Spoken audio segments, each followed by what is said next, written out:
तो हमने हीटर भी सीख लिया, कैसे हाई प्रेशर चेक करते हैं, लो प्रेशर चेक करते हैं, ये डिस्चार्ज टेम्परेचर स्विच कैसे चेक करते हैं, ब्लोअर और कंप्रेसर भी जो है हमने थोड़ा बहुत समझ लिया। अब मेन बारी आती है इसकी थोड़ी सी वायरिंग के बारे में भी। हेलो दोस्तों, मेरा नाम है फैज़ और आज की वीडियो में हम समझेंगे A to Z पूरी डिटेल इस ट्रेन पैकेज इसी के बारे में, जो कि आप देख सकते हैं मेरे पास।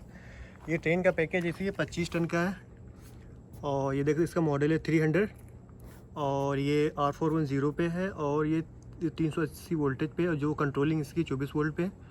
और यहाँ पर अगर रेफ्रिजरेंट में अगर दिखाने की कोशिश करूँ तो ये आपका जो है रेफ्रिजरेंट, जी R410, ये हमारा रेफ्रिजरेंट हो गया और ये देख सकते एलुमिनियम में है। अच्छा, ये कैसे ये बाद में एक वीडियो बनाएंगे कैसे इसको जो है वो करेंगे, फिक्स करेंगे कि देख सकते हैं कितना गंदा है और ये काफ़ी चांसेस हैं कि कुछ दिन चलने के बाद ये लीकेज हो जाएंगे। तो कैसे फिक्स करेंगे, आने वाली वीडियो आपको इस पर मिलेगी। तो बहरहाल हम अपने टॉपिक की तरफ बढ़ते हैं और इसमें हम समझेंगे कैसे हर चीज़ कैसे काम करती है वो डिटेल वाइज, और बेसिक से लेकर जो एडवांस लेवल तक हम समझेंगे कि इसमें क्या क्या चीज़ें स्पेशल लगी हैं दूसरे एसी के मुकाबले, इसमें क्या थोड़ा सा अलग है, और हर चीज़ थोड़ा सा बताएं कैसे चेक करना है, कैसे वर्क करता है। तो अगर आप ट्रेन के पैकेज एसी के बारे में थोड़ा सा भी डाउट है तो इस वीडियो में आपके सारे डाउट दूर होने वाले हैं और वीडियो काफ़ी इन्फॉर्मेटिव होने वाला है और आपको A to Z सारी इन्फॉर्मेशन मिलेगी। तो बहरहाल हम सबसे पहले स्टार्ट करते हैं मैकेनिकल से। कंप्रेसर हो गया, रेफ्रिजरेंट हमारा जो इसके अंदर कैसे वर्क करता है, फ़िल्टर हो गया, कंडेंसर हो गया और इवेपोरेटर हो गया, यह सब आ गया हमारे मैकेनिकल में। तो सबसे पहले मैकेनिकल हम समझेंगे, उसके बाद इलेक्ट्रिकल में भी समझेंगे। इलेक्ट्रिकल के बारे में मैंने वायरिंग के बारे में थोड़ा बताया हुआ है, लेकिन स्पेशल पॉइंट जो इसमें है आपको जो है इसमें समझाएंगे कि इसमें क्या अलग है दूसरे जो है एसी से अगर कंपेयर करें। जैसे हमारा ये पैकेज है कैरियर का, इसकी काफ़ी मैंने वीडियो डिटेल में बनाई हुई है, लेकिन इसका थोड़ा सा नहीं। तो मैं सोच रहा हूँ इस पर A to Z सारी इन्फॉर्मेशन एक ही वीडियो में इंक्लूड कर दूँ। तो सबसे पहले मैंने जैसे बताया कि अपना हम जो है कंप्रेसर से स्टार्ट करते हैं और यहीं से हम अपना A to Z समझाते हैं। तो सबसे पहले देख सकते हैं ये मेरा जो कंप्रेसर सिस्टम है 2 कंप्रेसर का है और जो हमारा ये सिस्टम 25 टन का है। तो इसमें जो कंप्रेसर लगे हुए हैं दोनों सेम है, 120 मॉडल है, यानी ये 12 टन का, ये 12 टन का और ऐसा ये जो नहीं ये कंपनी ने इसको 25 टन का बनाया। तो कंप्रेसर छोटे बड़े हो सकते हैं, लेकिन ये ऐसे यानी जो जिसको यानी वो डबल स्टेज बोलते हैं उसमें 2 कंप्रेसर आते हैं, यानी जहाँ पे सिंगल स्टेज बोला जाए 1 कंप्रेसर, डबल स्टेज बोला जाए 2 कंप्रेसर हैं। तो स्टेज वाइज यानी 2 कंप्रेसर इसमें लगे हुए हैं।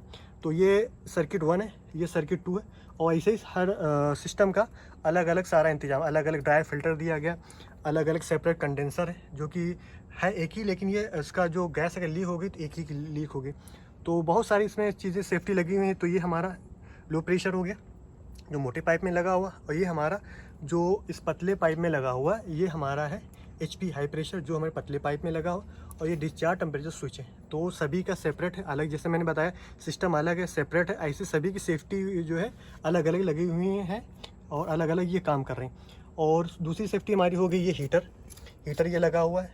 तो इसमें सारी सेफ्टी कैसे चेक करना बाद में समझेंगे। तो हम सबसे पहले मैकेनिकल समझ लेते हैं। ये हमारा कंप्रेसर स्टार्ट हुआ और यहाँ से जो रेफ्रिजरेंट हुआ डिस्चार्ज हो, यानी यहाँ से निकला, ये निकल करके हमारे जो आप कंडेंसर देख रहे हैं इसमें लगा हुआ है, और यहाँ से निकल करके ये 2 जो हमारे पाइप है पतले वाले यहाँ से आउट हो करके और ये हमारा इसमें आ गया फ़िल्टर में, ड्राई फिल्टर में, और ड्राई फिल्टर से आने के बाद हमारा ये आ गया इवेपोरेटर में। तो यहाँ भी जो है दोनों अलग अलग ये सिस्टम है। इवेपोरेटर में ये 2 सक्शन लाइन हो गई, दो जो बैक साइड पतली लाइन है ये लिक्विड लाइन हो गई। ये जो लगा हुआ है यहाँ पे, ये हमारे देख सकते हैं हल्का सा पंच है, ये यहाँ पे ओरिफिस लगा हुआ है। तो ये हमारा अलग अलग हो गया, दोनों सिस्टम अलग अलग हो गए और ये हमारा ओरिफिस लगा। अक्सर लोग कंफ्यूज होते हैं कि यार यहाँ पे कोई एक्सपेंशन वॉल भी नहीं दिया हुआ है, कोई कैपिलरी नहीं दिया हुआ, तो क्या है, ये खासकर जो बिगिनर हो उनको नहीं समझ में आता। तो ये हमारा जो आ रहा है ये हमारा ये कैपिलरी का वर्क करता है।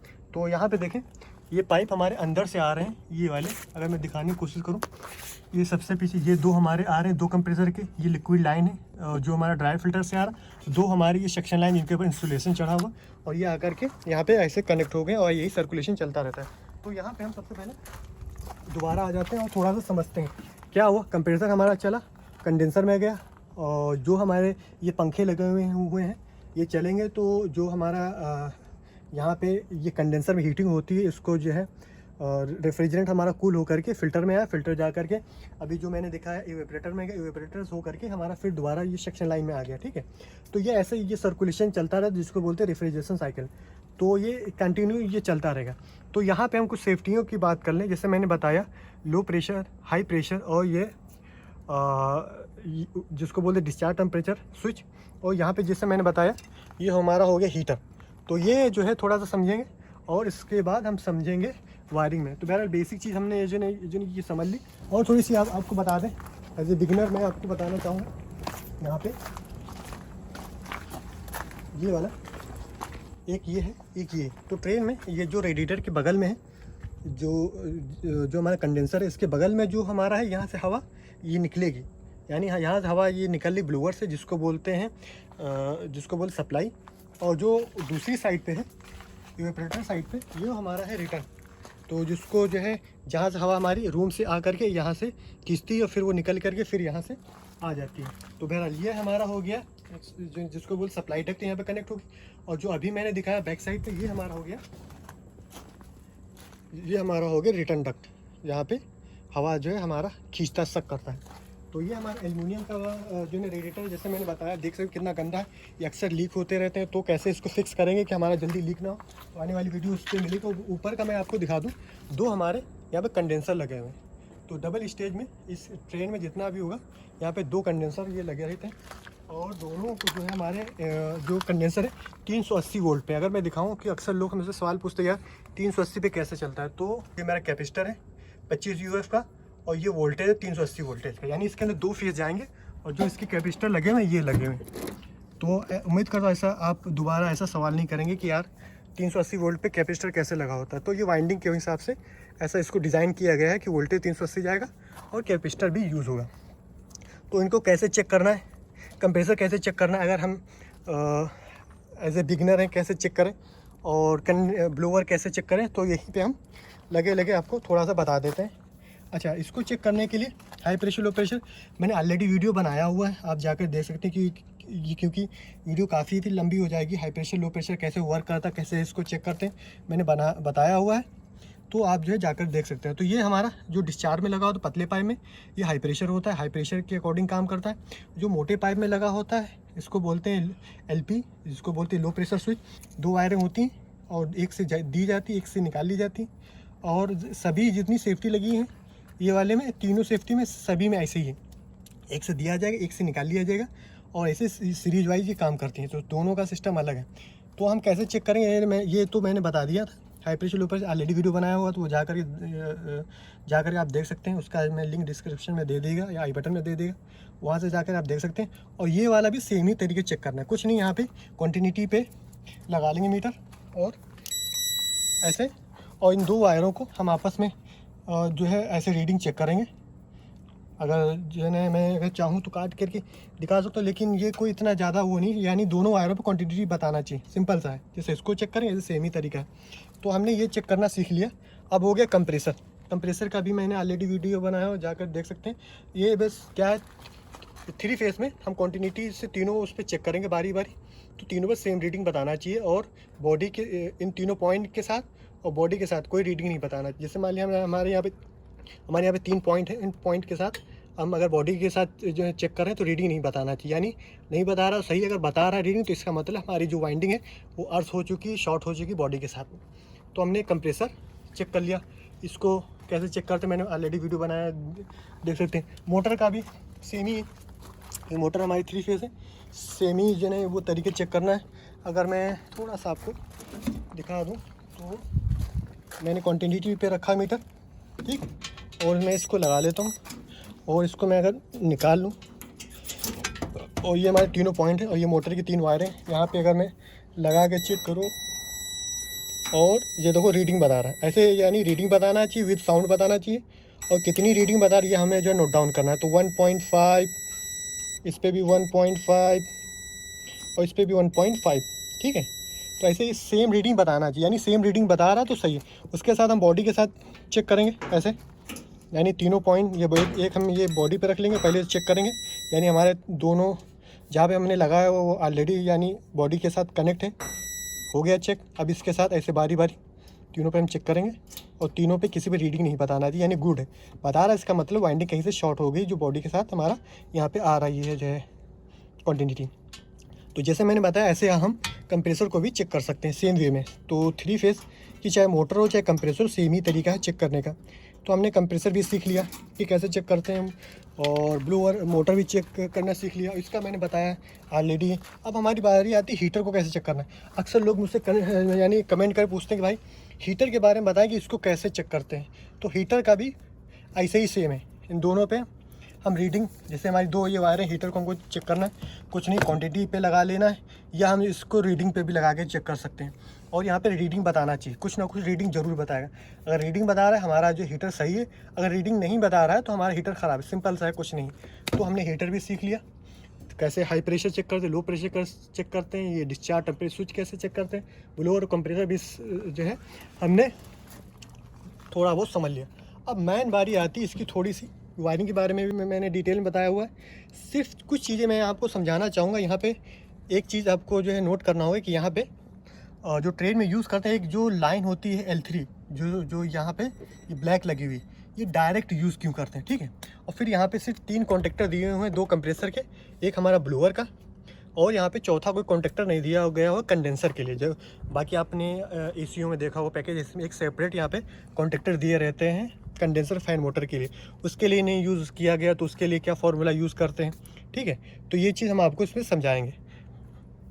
तो सबसे पहले हम समझ लेते हैं कि ये जो यहाँ पे जो ब्लैक जो वायर है, जो L3, इसको डायरेक्ट क्यों गया। तो यहाँ पे 2 चीज़ों का हमारा फ़ायदा है। एक जो हमने ये जो हमारी ब्लैक लाइन है, ये डायरेक्ट उठ करके हमारे कंप्रेसर में और हमारे ब्लोअर मोटर में चली गई, यानी तीनों जो हमारे 3 फेस हैं उन्हीं में एक फेस हमारा चला गया, वो L3 था। L3 अब हमारा चला गया, ठीक है। तो होता क्या है यहाँ पे, जैसे मैंने बताया कंडेंसर फैन मोटर के लिए कोई अलग से सेपरेट हमारा ये कॉन्टेक्टर नहीं यूज़ किए गए हैं, और ना ही हमारे जो है हीटर के लिए कोई यहाँ एक्सोलरी लगाई गई है। क्योंकि अक्सर क्या होता है हीटर के लिए एक्सोलरी लगाते हैं चालू करने के लिए, कि जब हमारा कंप्रेसर बंद रहे उस समय हमारा हीटर चालू रहे, और जब हमारा कंप्रेसर चालू हो जाए तब हमारा हीटर बंद हो जाए। इसके ऊपर भी मैंने ऑलरेडी वीडियो बनाया हुआ कि हीटर की कनेक्शन कैसे करते हैं और हीटर को कैसे जो है लगाते हैं, क्या उसको लगाने के क्या क्या फ़ायदे हैं और क्यों लगाना ज़रूरी है। तो बहरहाल वो आप जाकर देख सकते हैं। तो अपने ये टॉपिक पे आते हैं। तो हम बताया कि यहाँ पे जो L3 यूज़ करते हैं वो क्यों यूज़ करते हैं, यानी वो डायरेक्ट क्यों देते हैं। तो यहाँ पे देखो, ये हमारी वायर, ये वाली और ये वाली वायर, ये दोनों हीटर की, यानी ये हमारा कंप्रेसर 1 है और ये हमारा कॉन्टेक्टर 1 है। दूसरा वाला ये हमारा ये कंप्रेसर 2 है, यहाँ पे हालांकि देख सकते हैं लिखा हुआ सर्किट 2, और ये हमारा कॉन्टेक्टर 2 है। तो ये जो 2 वायरें रेड के सामने जो ऊपर नीचे लगी हुई हैं, ये दोनों हमारी हीटर की हैं। यानी ये पहले एक कॉन्टेक्टर, ये दूसरा कॉन्टेक्टर। तो जो ये 2 वायरें लगी हुई, ये आप ये देख लें हीटर की। आप कंफ्यूज ना हो, जो मैं बता रहा हूँ वो बिल्कुल एक्यूरेट बता रहा हूँ, आप पे कोई ये डाउट नहीं। यानी 2 ये वायर है हीटर की। देख सकते हैं यहाँ भी वही सामने एक वायर लगी, यहाँ भी एक सामने वायर लगी हुई है। लेकिन ये काम कैसे करता है, यानी जब दोनों वायर आमने सामने लगी हैं, उसको 220 वोल्ट ये चाहिए, या जो भी इसको वोल्ट चाहिए, ये कैसे पॉसिबल हुआ कि इसको जो सप्लाई पूरी जो मिली। जाहिर सी बात, कोई भी चीज़ हो 220 पे चलती हो तो उसको जो है 220 देना पड़ेगा, 380 वोल्ट पे चलती हो 380 वोल्ट देना पड़ेगा। लेकिन ये चालू कैसे होगा जब सामने इसके लगा, यहाँ पे तो एक ही सप्लाई आ रही। तो ये जब क्या होता है, हमारा जो लॉजिक होता है कंप्रेसर चालू करने के लिए, जब हमारा कंप्रेसर बंद होता है उस समय हमारा हीटर चालू होता है एज ए हीट, जो उसका ऑयल है यहाँ पे ऑयल को हीट करने के लिए। तो हमारा जब भी जो है, जब हमारा कंप्रेसर चालू रहेगा तब हमारा हीटर बंद रहेगा, और जब कंप्रेसर हमारा बंद रहे तब उस समय हीटर चालू रहेगा। तो ऐसे यानी वर्क करता है। इस वजह से यहाँ पे एक्सोलरी लगाते हैं, तो उससे ही हमारा काम लिया जाता है। लेकिन यहाँ पे क्या फार्मूला यूज़ किया गया, जब हमारा कंप्रेसर बंद है, अभी मान लिया हमारा कंप्रेसर बंद है, ठीक है, और जैसे मैंने बताया यहाँ पे एक हमने सप्लाई डायरेक्ट दी हुई है, और हमारी सप्लाई जो नहीं यहाँ पे 3 आकर के कनेक्ट हैं, और रिमोट से हमारा सिस्टम बंद है। तो उस समय यहाँ पर सप्लाई आ रही, तो यहाँ तक कॉन्टेक्टर हमारा बंद है, और ये एक सप्लाई हमारी जो आ रही है, ये दोनों डायरेक्ट हमारे आए हुए हैं, रेड और ब्लू, ये हमारे डायरेक्ट यहाँ से आए हुए हैं। ये ऐसे आए और आकर के यहाँ पे कनेक्ट हुए। तो एल तो हमारा यहाँ से डायरेक्ट मिल रहा है, यानी हीटर की एक वायर पे हमारा एल जा रहा है, और दूसरा वाला हमारा कैसे मिल रहा है। तो कि जैसे मैंने बताया L3 यहाँ से डायरेक्ट गया कंप्रेसर में, और कंप्रेसर की वाइंडिंग में कनेक्ट हो गया। यहाँ पे जो इसका ये टर्मिनल है, यहाँ पे जो कनेक्ट हुआ L3, इसके अंदर जब जाएगा तो वो वाइंडिंग से घूम करके यहाँ पे इस वायर में आएगा। यानी ये तो जो है आउटपुट है जो हमारे कंप्रेसर से आ रहा है, और कॉन्टेक्टर के आउटपुट लगा हुआ है। तो ये एक वायर मैंने बताया यहाँ से जो डायरेक्ट आ रहा है एल, उससे मिल गया, और जो यहाँ पे आ रहा है वो जो घूम करके वाइंडिंग से L3 इसको मिल रहा है। ठीक है। अच्छा ये अब क्या होगा, यहाँ पे जो हमारा हीटर लगा ये 220 जो हमारा लगा हुआ है वो जो नहीं ये 220 वोल्ट का लगा हुआ है। और यहाँ पे अब इसको जो है अगर अगर एक एल दोनों एल मिल जाएगा तो ये 380 हो जाएगा। हो सकता है हमारा हीटर वो जल जाए। तो हीटर यहाँ पे हमारा नहीं चला क्योंकि वाइंडिंग से हो करके आ रहा है, इतना जो वायर है वायर से घूम करके आ रहा है जिसका रेजिस्टेंस क्रिएट हो रहा है, जिसकी वजह से वोल्टेज हमारा कम हो गया है। यहाँ पे 220 ऐसे वोल्ट मिल गए, एक डायरेक्ट एक हमारा वाइंडिंग से आ रहा है। एक फार्मूला है, इसको मैं जो है हमने ये समझ लिया हीटर कैसे काम करता है। एक यहाँ से वाइंडिंग से जो हो करके आ रहा है, एक ये ऊपर डायरेक्ट मिला है, इससे हमारे 220 वोल्ट हमारे हीटर को मिल गया। दूसरा मैंने बताया, ये मैंने एक पॉइंट इसमें खा लिए, एक पॉइंट इसमें भी खा लिए। ये जो कंडेंसर के लिए यूज़ हुआ है वो कैसे यूज़ हुआ देख सकते हैं। यहाँ पे सिर्फ दो ही हमारे जो L1 L2 हमारा लगा, L1 L2 हमारा कंप्रेसर के लिए चला गया। यहाँ पे एक पॉइंट हमारा जो है यूज़ किया गया है कंडेंसर फैन के लिए, क्योंकि एक हमने डायरेक्ट दे दिया, एक कंप्रेसर पे हमारा ऑलरेडी वो चला गया डायरेक्ट यहाँ से L3, और L1 L2 हमारे कॉन्टेक्टर के ज़रिए कंप्रेसर पे पहुँचा दिया। अब यहाँ पे जो दिया गया है वो कैसे दिए वो थोड़ा समझ लिया। क्या हुआ, जो हमारा ब्लू है, ब्लू उठा फ्यूज़ पे गया, फ्यूज़ से निकल करके हमारा यहाँ आ गया। सिंपल था, आपको इतनी वायरें देखकर जो है ये कन्फ्यूज़ नहीं होना। क्या ये मैंने बताया, L3 L2 ये ब्लू वाला हमारा यहाँ से उठा फ्यूज़ पे गया, जो कि देखिए यहाँ पे फ्यूज़ का एक इन है एक आउट है, दो वायर एक गया और यहाँ से निकल करके डायरेक्ट यहाँ पे गया इस कॉन्टेक्टर के तीसरे वाले पॉइंट पे।